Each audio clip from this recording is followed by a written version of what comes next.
নমস্কাৰ বন্ধু বান্ধৱীসকল এটা সুন্দৰ পৰিৱেশত যদি আপোনাক ফুৰিবলৈ দিয়া হয়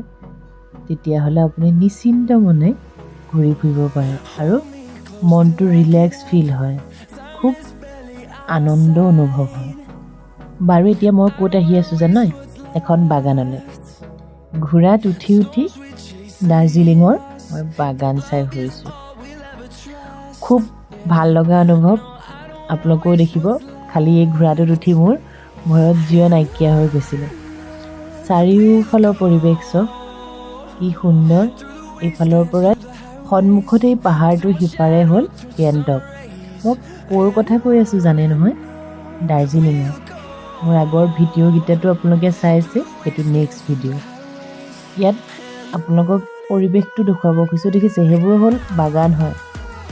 চব চাৰিওফালে চাহপাতেই চাহপাত আৰু সন্মুখত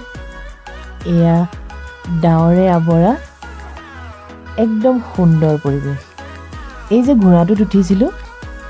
এইটো ফটো উঠাবৰ কাৰণে ভিডিঅ' বনাবৰ কাৰণে এই ঘোঁৰাকেইটা ৰখা হয় এই ঘোঁৰাকেইটাত এনে উঠিবলৈ নাপায় আকৌ পইচা দিব লাগিব ফটো উঠাবৰ কাৰণেও বেলেগ অকল ভিডিঅ' বনাবৰ কাৰণেও বেলেগ মুঠতে উঠিলে পইচা দিব লাগিব